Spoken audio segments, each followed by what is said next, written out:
لیے ہم اس دربار میں جب حاضر ہوں گے اور وہاں پر عجز و انکساری کے ساتھ ہمارا دل جب پسیجے گا تب جا کر وہاں کچھ جگہ بنے گی.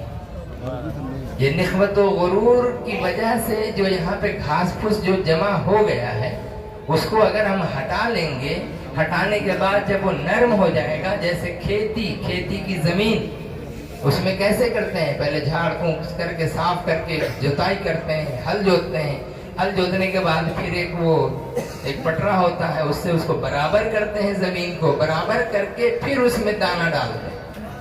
دانہ ڈال کے کچھ دن چھوڑتے ہیں, پھر وہاں سے وہ اگتا ہے. اب جب وہ اگتا ہے, اگنے کے بعد پھر بڑا دھیرے دھیرے ہوتا ہے اور ہو کر کے پھر فصل پکی ہو جاتی ہے. اب اس کی کٹائی کا وقت ہوتا ہے تو اسے کاٹا جاتا ہے, پھر اس کے بعد کاٹنے کے بعد گھر لے جاتے ہیں, مشین میں ڈالیں چاہے ہاتھ سے ڈالیں کر کے اس کو صاف صفائی کی جاتی ہے. صاف صفائی کے بعد پھر اب وہ اس لائق ہوتا ہے کہ ہم اس کا دھانا چاول نکال کے الگ کریں, اب ہم پکا سکیں. کتنا پروسیس کچھ ہوا. تو جب اتنا پروسیس ہے کہ انسان کو روزی حاصل کرنے میں جب ہو رہا ہے تو اللہ کو پانے کے لیے کیا پروسیس نہیں ہوگا, کتنا پروسیس سے گزرنا پڑتا ہے سب سے پہلے. لیکن آسان کر دیا حضرت مولانا صوفی مفتی اذان گاچھی رحمۃ اللہ تعالی علیہ نے. کیا کہ سیدھے کہا کہ یہ نوح علیہ السلام کی کشتی ہے, جو بھی اس میں آیا سوار ہوا وہ بچ گیا, محفوظ ہو گیا. محفوظ کیسے؟ دنیا کی مصیبت سے بھی اور دین میں آنے والے مصائب اور پریشانیاں تکالیف ان سب سے بھی. انسان خاص کر کے اس دربار میں آنے والا حضرت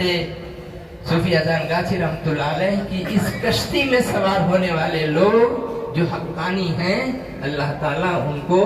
معاف فرما دے گا اور دیکھے گا وہ یہی ایک ہی بات, یہ میرے محبوب کا غلام ہے, یہ میرے محبوب کا غلام ہے, میرے رسول علیہ السلام کا غلام ہے. تو ظاہر ہے ایک اور کیجئے, ایک واقعے پہ عام ہے بہت ساری بات, یہ سب بات ہم صرف یاد دلا رہے ہیں. رسول کریم علیہ الصلوۃ والتسلیم جب معراج پہ تشریف لے گئے اور وہاں پر سوار تھے براق پر اور آگے جب چل رہے تھے جنت میں, تو اس جگہ کیا ہوا تھا, حضرت بلال حبشی رضی اللہ تعالیٰ عنہ مؤذن رسول علیہ الصلوۃ والسلام کے گھڑاؤں کی آواز سن رہے تھے. رسول اللہ صلی اللہ علیہ وسلم جو آپ نے کہا کہ آواز تو حضرت بلال کے گھڑاؤں کی ہے,